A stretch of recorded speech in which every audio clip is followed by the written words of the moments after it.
We have five program sites around the city of Boston, but one of our ideas is to put the program site in the neighborhoods where the students are. So we have two evening classes, one in Ruggles train station and one in Dorchester.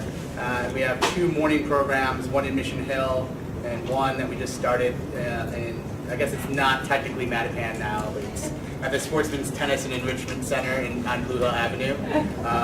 So we were saying Mattapan, but then several of our students were like, that's not Mattapan. So we have two morning and two evening programs. At any one time, we serve about 250 students. Our bread and butter is high school equivalency preparation, so high set prep.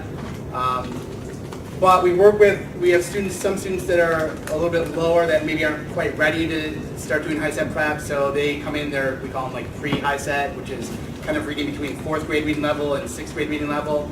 If they're between 6 and 9, they're in high set prep. And then we also have a college prep component, so after they are able to get their high set prep, they can stay with us and do college prep, and we help them transition most often to Bunker Hill or Roxbury Community College. And so we don't do ESL classes, although we do have a number of students where English is not their first language, but when they took the TAPE test, they tested at a higher than 4th grade reading level. So I've used the CR 101 in different phases. I've used it with college prep students, we've used it with high set prep students, and we've used it with pre-high set prep students. So for the most part, we've probably had about 60, 70 students use it over the last several months. Most of them, I would say, I've been able to get the most buy-in, and I've been able to fit it in our programming most easily with the pre-high set prep students who are reading between the 4th and 6th grade reading level. The area of focus primarily has been the locating information portion, because we know a lot of students struggle with using charts and graphs and things like that, and trying to figure out interpret that and then answer questions based on that, and that fits in really well in prepping them for the high set. Also, with the students who are in the pre-high set prep, we have more time with them just because they're further away from taking the high set. So they are a little bit more open to exploring other avenues. With the high set prep students, we've worked with them and had them use the locating information section as well. But some of them got to a point where they're like, well, okay, I feel like I'm getting a little bit better with this, but I need to really prepare. I want to take the test next month, so I want to get onto some other things as well. So what we've been trying to do is, instead of taking class time out to do that, we're trying to build in where maybe they stay after a class and there's some, we try to convince them that there's value added for this.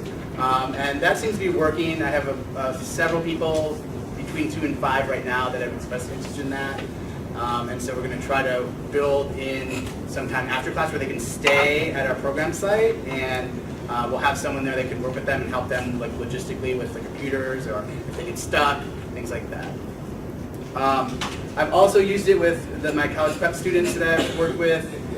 The nice thing is that I've been able to really contextualize some of the things based on their career interest. So primarily for them, I've focused on reading for information and locating information. I've also integrated some of the soft skills suites for them. Primarily, like, time management is a key one for anyone that is planning on going to college, so I've integrated that as well. But it's been kind of interesting being able to really individualize it to a certain career path level, and see, and also it's been interesting to see kind of what levels that they've identified as being the minimum level, and then the kind of required level and things like that, because some of them are kind of surprising. I thought they would be higher, but some of them are a little bit higher than you'd think for different things, so it's been interesting.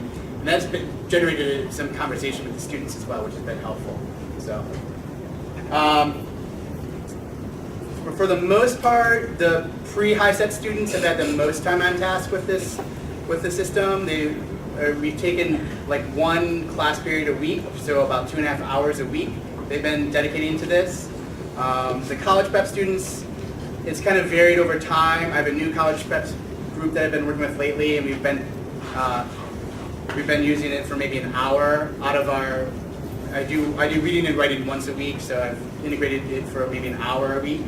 And then there's other things that I want to do with them, so I've had to, because discussions and things like that are skills, and note-taking and all that are skills that they need to learn as they prepare for college as well, so I've been able to integrate it in that sense. But it also gives, something that they really need to do a lot. We see a lot more at Bunker Hill and RCC is hybrid classes where they have an online component or a distance learning component, and so this works well in that and trying to get them accountable for something that they need to do outside of class and being able to see if they're following through with that. The challenge is that not all of our students have internet access at home, which I'm sure a lot of you have the same issue as well. Or if they do, it's not always consistent. 1 week they have internet access, the next week they don't because they're fighting with Comcast or they only get half their bill or things like that. So, the other group of students that I've used this with, primarily just the applied math section, have been some students I've been teaching a math class at Year Up, which is downtown Boston, primarily as an Accuplacer prep component to try to help those students transition to Bunker Hill or RCC or somewhere after they leave Year Up. So I've used this, but what I've seen as far as alignment goes is that for the applied math section, it doesn't align really well right now with HiSET because it doesn't. Right now they've just renormed or they're always tinkering with HiSET ETSs, and so we see 45% of it now is algebraic, and especially the applied math section of Career Ready 101 doesn't really hit that very hard. What I have seen some alignment with is when I'm doing Accuplacer prep, especially if a student is, they take I usually pre and post test Accuplacer them. If they test in a lower level, say for Bunker Hill, their lowest level math class, which is basic mathematics, it does help a little bit with that as they move through. But even then, there's some, so it goes over fractions, decimals, multiplication, division. There's also some students have been getting frustrated with. There's a lot of time things which are good. So like, an analog clock, and we need to add. It's 10:30, and what time will be if 8 hours and 49 minutes from now? And some of them are really thrown by that. So I don't know if it's because analog clock. Yeah, I know. Like I think an analog time, but they're used to digital time or things like that. So sometimes that can really throw them. So there's not as much alignment, I feel like, with applied math right now with HiSET. There is, interesting enough, there is some alignment with Accuplacer prep, especially lower level math building. So, but it's nice to be able to individualize that. It's really helped me a lot because before the model that I used was I would individualize the math instruction as well, but I was running around a lot more. And so this helps with that in some way because they can be in their own system and working, and I can just kind of monitor around.